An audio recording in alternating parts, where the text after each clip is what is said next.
దినమే నీ శుభదినం, ఆనందించి నే స్తుతించెదను. యెహోవా ధర్మశాస్త్రమునందు ఆనందించుచు దివారాత్రము దానిని ధ్యానించువాడు ధన్యుడు. యెహోవా ధర్మశాస్త్రమునందు ఆనందించుచు దివారాత్రములు దానిని ధ్యానించువాడు ధన్యుడు అన్న ఈ యొక్క వాక్య భాగాన్ని దేవుడు మనకు అనుగ్రహించి ఈ దినమున నింపబోతున్నాడు. దేవత దేవునికే మహిమ ఘనత ప్రభావాలు కలుగును గాక. మరి దీనికంటే ముందే దేవుడు అందరూ కూడా ఆశ్చర్యపోయే రీతిగా ఒక వాక్యాన్ని ఆయన విడుదల చేస్తుండగా వెనువెంటనే దేవుడు యొక్క 2వ వచనములో ధర్మశాస్త్రమునందు ఆనందించువారు మరి వారు ఎలా జీవిస్తారో ఏం చేస్తారో అన్న దానిని దేవుడు ఇక్కడ చాలా చక్కగా ఆయన బయలుపరచడం జరిగింది. అయితే ధర్మశాస్త్రమునందు ఆనందించువారు దివారాత్రము దాని ధ్యానించువారే అని దేవుడు ఇక్కడ బయలుపరుస్తున్నాడు. He who delighteth in the law of the lord and his law doeth he meditate day and night అని ఈ వాక్య భాగము మన కొరకు దేవుడు విశదీకరిస్తున్నాడు. దేవుడు దాన్ని మనకు విప్పుతూ ఉన్నాడు. వాక్యంలో ఆయన అంటూ ఉన్నాడు, యెహోవా ధర్మశాస్త్రమునందు ఆనందించుచు దివారాత్రము దానిని ధ్యానించువాడు ధన్యుడు. ఈ యొక్క కీర్తనలో ముఖ్యముగా మనకు కనిపించేది the law of the lord అనగా ధర్మశాస్త్రము. మరి ఈ ధర్మశాస్త్రము అంటే దీని అర్థం ఏంటి, దీని నిర్వచనం ఏంటి? ఆ రోజులలోనే దావీదు కాలంలోనే దావీదు ధర్మశాస్త్రం అని చెప్పుచున్న దీని యొక్క ఆంతర్యం, దీని వివరణ ఏంటి అంటే వారికి ఆ దినములలో ప్రవక్త అయిన మోషే వ్రాసిన 5 ఆరంభ పుస్తకాలు ఏవైతే ఉన్నాయో మనందరూ తెలుసు, ఆది కాండం నుండి ద్వితీయోపదేశ కాండం వరకు 5 గ్రంథములను మోషే వ్రాసాడు. దేవుడు ఆయన ద్వారా వ్రాయించి అది ఆదిమ కాలంలో ఉన్న అనేక మందికి అనగా మన పితరులైన అనేక మంది దేవుని గూర్చి, దేవుని వాక్యం గూర్చి, లేదు అంటే ఆయన యొక్క కార్యములను గూర్చి తెలుసుకునే ఆ క్రమంలో అనేక మంది దీన్నే ఫాలో అయ్యేవారు. మరి ఆ రోజుల్లో దావీదు కూడా దీన్నే లా ఆఫ్ ద లార్డ్ గా అనగా ధర్మశాస్త్రం అంటే వారికి ఉన్న ఆ 5 గ్రంథములు, 5 పుస్తకములు, ఆ యొక్క చుట్టలు ఏవైతే ఉన్నాయో వాటినే వారు ఇది ధర్మశాస్త్రము, ఇది దేవుడు మనకు అనుగ్రహించిన ధర్మశాస్త్రము అని వారు అనుకునే విధముగా దానినే వారు చాలా భయభక్తులతో దీనిని మనము తప్పక పాటించాలి, దీన్ని మనము తప్పక చేయాలి, ఇది ఏం చెప్తుందో అది మనం చేయాలన్న ఆసక్తి కలిగి వారు జీవించేవారు. అయితే దేవుని కృపను బట్టి మనకైతే ఈ లిమిటేషన్ లేదు, కానీ పరిపూర్ణమైన జీవ గ్రంథమైన బైబిల్ మన చేతిలో ఉంది. వారికి ఆ దినమున చాలా లిమిటెడ్ గా 5 పుస్తకములే వారికి ఉన్నాయేమో కానీ అయితే అంత మాత్రాన వారు ఇది మనకు ఇంత లిమిటెడ్ గా ఉంది, ఇక ఇంతటితోనే మనము ఈ విధంగా లిమిట్ అయిపోయి మనము చాలా సప్రెస్ చేసుకోవాలన్న ఆలోచనలో ఎవరు లేరు. కానీ వారికి ఉన్న దాంట్లోనే వారు భయభక్తులు కలిగి ముందుకు నడిచే క్రమంలో ఉండేవారు. ఆ సందర్భముగానే మోషే అనుగ్రహించిన ఈ యొక్క ధర్మశాస్త్రములన్నిటినీ చదువుతూ వాటిని పఠిస్తూ ముందుకు నడిచే ఆ క్రమంలో దావీదు ఒక వండర్ఫుల్ కీర్తన వ్రాయడం జరిగింది. మరి ఈ కీర్తనలోని ఈ వాక్కు ద్వారా దేవుడు మనతో మాట్లాడుతున్నాడు. ఆయన ఏమని మాట్లాడుతున్నాడు?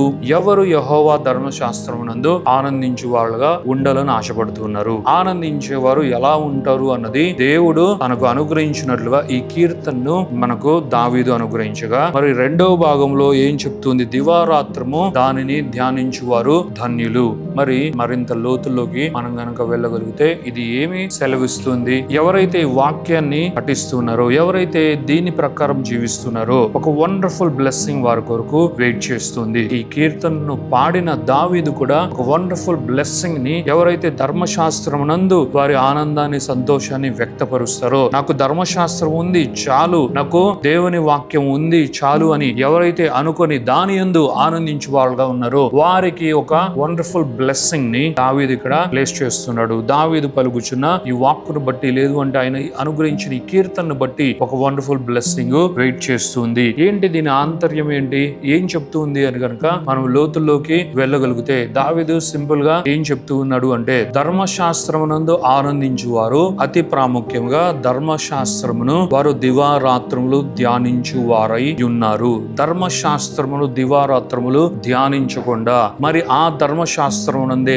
ఆనందించడం అనేది అసాధ్యమైన కార్యము. మరి దీన్ని మనము ఒకసారి ఆలోచించాలి. ఆ రోజుల్లో వారికి ఉన్న ఆ యొక్క లిమిటేషన్ బట్టి, వారికి ఉన్న గ్రంథాలను బట్టి అదే ధర్మశాస్త్రం వారికి అయ్యింది. అయితే ఇప్పుడు కూడా మనం ధర్మశాస్త్రమే అని అనుకోకూడదు. దావీదుకున్న ధర్మశాస్త్రమే దావీదు ఎదుట నిలబడిన జీవము కలిగిన దేవాతి దేవుని యొక్క వాక్కు అని మనము రూఢిగా నమ్మాలి. దావీదు వలె అవును నిజమే, దావీదు దావీదు అది ధర్మశాస్త్రమైన, అది కట్టడలుగా ఉన్నా, అది ఆజ్ఞలుగా ఉన్నా, ఇది దేవుడు నాకు అనుగ్రహించిన వాక్యే, దేవుడు నాతో మాట్లాడుతున్న వాక్యమే ఈ వాక్యము కాబట్టి దీనిని నేను నమ్మెదను, దీనిని నేను వెంబడించదను అని దావీదు దాన్ని ఫాలో అయ్యాడు అన్నది మనం మర్చిపోకూడదు. మరి అంత మాత్రమే కాదు, ఈ కీర్తన రాసిన దావీదే 37వ కీర్తనను కూడా వ్రాసాడు అన్నది మనం మర్చిపోకూడదు. మరి దావీదు 37వ కీర్తనలో ఏమని రాశాడు? యెహోవా యందు ఆనందించువాడు తన యొక్క వాంఛలన్నీ కూడా తీర్చుకోగలడు. యెహోవా యందు ఆనందించు వాడిని దేవుడు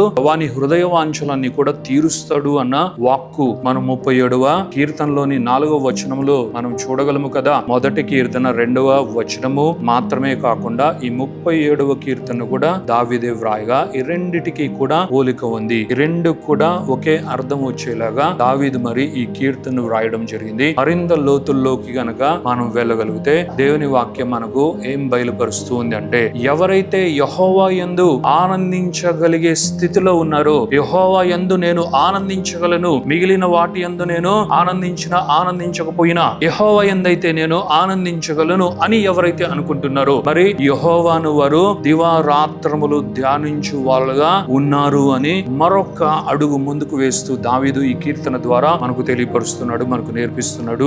దేవునికే మహిమ ఘనత ప్రభావాలు కలుగును గాక. నిజమే ప్రియులారా, మొదట దావీదు ఈ కీర్తన నుండి చెప్పినట్లుగా ధర్మశాస్త్రమునందు ఆనందించు వారు ఎవరైనా ఉన్నారు అంటే వారు దానిని దివారాత్రములు ధ్యానించకుండా ఈ ధర్మశాస్త్రపు ప్రేమలోనికి, ధర్మశాస్త్రములో ఆనందించు స్థితిలోనికి రావడం అన్నది అసాధ్యమే అని చెప్పుతున్న దావీదు, అలాగుననే యెహోవా యందు ఆనందించగలను, నేను ఆనందిస్తాను అని ఎవరైనా చెప్పగలుగుతుంటే తప్పక వారు ఆయన యందు ధ్యాస కలిగిన వారై ఉండాలి. ధ్యాస కలిగిన వారై ఉండగలిగితేనే యెహోవా యందు ఆనందించగలరు. మరి దాని అర్థం ఏంటి? మరి ధర్మశాస్త్రము వలనే మరి దేవుని కూడా దివారాత్రములు ధ్యానించగలిగితేనే యెహోవా యందు వారు ఆనందించడం అన్నది సాధ్యమవుతుంది అని కీర్తనాకారుడు ఈ సందర్భంగా మనకు తెలియపరుస్తున్నాడు. నిజమే, రెండింటిని గనక మనం మిళితం చేసి చూడగలిగితే ధర్మశాస్త్రం నందు ఆనందించాలని కోరుకున్నా, లేదు యెహోవా యందు నేను ఆనందించాలని కోరుకుంటున్నా అని అనగలిగిన దేనికైనా సరే దివారాత్రములు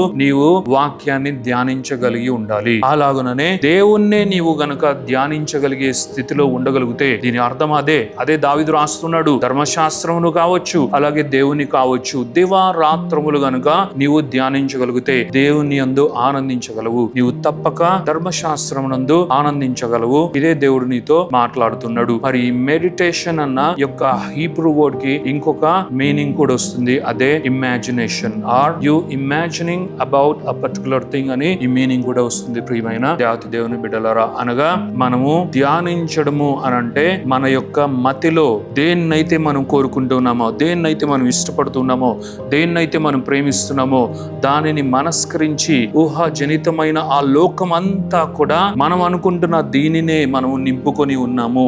మన ఇమాజినేషన్ అంతా కూడా అది దేవుని వాక్కైనా నింపబడి ఉండాలి, లేదా మన దేవునైనా నింపేసుకుని మనం ఉండాలి అని దీని యొక్క అర్థము. ప్రియమైన సహోదరి సహోదరుడా, ఈ దినమున వాక్యం వింటున్న నీవు కూడా దావీదు వలనే ధర్మశాస్త్రమును ప్రేమించువాడుగా, ధర్మశాస్త్రం నందు ఆనందించగలిగిన దేవుని బిడ్డగా నీవు ఉండాలి అని దేవుడు కోరుకుంటున్నాడు. అలా గనక నీవు ఉండాలి అంటే నీవు వాక్యమును ఏ విధముగా వెంబడించాలో ఇప్పుడే దేవుడు నీకు చూపించడం జరిగింది. అనగా దేవుని వాక్యాన్ని దివారాత్రములు ధ్యానించు దేవుని బిడ్డగా నీవు ఉండాలి. అలాగుననే దేవుని యందు ఆనందించాలి అని అనుకున్నా సరే దేవుని పైనే నీ మనసు కలిగి దేవుణ్ణి దివారాత్రములు గనక నీవు ధ్యానించగలిగితే తప్పక మొదటి కీర్తనలో దావీదు ద్వారా దేవుడు పెట్టిన ఈ ఆశీర్వాదం తప్పక నీ జీవితంలో యేసు నామములో నెరవేర్చబడుతుంది అని దేవుడు ఈ వాక్కును నీ జీవితంలోనికి ఈ దినమున, ఈ ఉదయకాలమున విడుదల చేస్తున్నాడు. దేవునికే మహిమ ఘనత ప్రభావాలు కలుగును గాక. ప్రార్థించుకుందాం. Thank you father, thank you Jesus, thank you holy spirit god. దేవ మీ కొందనాలు, యేసయ్య మీ కొందనాలు, పరిశుద్ధాత్మ దేవ మీకు మహిమ ఘనత ప్రభావాలు చెల్లిస్తున్నాం. ఈ యొక్క శుభదినాన్ని బట్టి, ఈ యొక్క నూతనమైన ఇదిగో తండ్రి నాయన దినాన్ని బట్టి, నాయన ఈ ఉదయకాల సమయాన్ని బట్టి కృతజ్ఞతాస్తుతులు చెల్లిస్తూ యేసు నామములో నాయన ఇదిగో తండ్రి దావీదు రచించి ప్రారంభించిన ఈ మొదటి కీర్తనలోని ఈ యొక్క 2వ భాగము అనగా 2వ నాయన వచనము ద్వారా మీరు మాతో మాట్లాడారు. నిజముగానే నాయన ధర్మశాస్త్రం నందు ఆనందించువాడు నాయన ధన్యుడు. ఎందుకనగా వాడు నాయన దివారాత్రములు నాయన దేవుని వాక్యాన్ని ధ్యానించువాడై ఉన్నాడు. అలాగుననే యెహోవా యందు ఆనందించువాడు కూడా ధన్యుడై ఉన్నాడు. ఎందుకనగా వాడు కూడా నాయన ఇదిగో తండ్రి నాయన యెహోవా పైనే తన మనస్సుంచి యెహోవానే దివారాత్రములు ధ్యానించువాడై ఉన్నాడు అని నాయన మీరు సెలవిస్తున్న రీతిగా దీన్ని మీరు విశదీకరించారు. ఇదిగో తండ్రి నాయన మాకు నాయన మరింతగా వివరించి మేము ఇలా ఎలా ఉండగలమో మీరు మాకు తెలియపరిచినందుకు యేసు నామములో మీరు మాకు నాయన ఇదిగో తండ్రి నేర్పించినందుకు మీకు కృతజ్ఞతాస్తుతులు చెల్లిస్తూ యేసు నామములో నాయన మా ప్రియమైన బిడ్డలు వినుచున్న అనేక మంది వారి జీవితములలో నిజముగానే ఇదిగో తండ్రి ధర్మశాస్త్రమై ఉన్న మా ఎదుట ఇప్పుడు నిలబడి ఉన్న మీ జీవం కలిగిన వాక్కును నాయన ఎలాగ నాయన ఇదిగో తండ్రి నాయన మేము ప్రేమించి నాయన మరి ముఖ్యంగా మీ వాక్కునందు ఎలాగ మేము ఆనందించాలో అలాగున నాయన దేవుణ్ణే మేము నాయన ఇదిగో ప్రేమించువాళ్ళుగా దేవుని యందు ఎలా ఆనందించాలో ఇదిగో తండ్రి మీరు మాకు బయలుపరిచారు. అటువలే నాయన విశ్వాసులైన ప్రతి ఒక్క బిడ్డ యేసు నామములో వారి ఆత్మీయ జీవితమును కట్టుకొనిదిగాక తండ్రి అని బ్లెస్ చేస్తూ ఈ ఆశీర్వాదము ప్రతి ఒక్కరి జీవితంలో నాయన దిగి వచ్చునుగాక తండ్రి అని పలుకుచు ఈ యొక్క ప్రార్థన స్తుతి ఆరాధన యేసు పరిశుద్ధమైన నామములో అడిగి వేడుకొనుచున్నాము తండ్రి. Amen, amen, amen.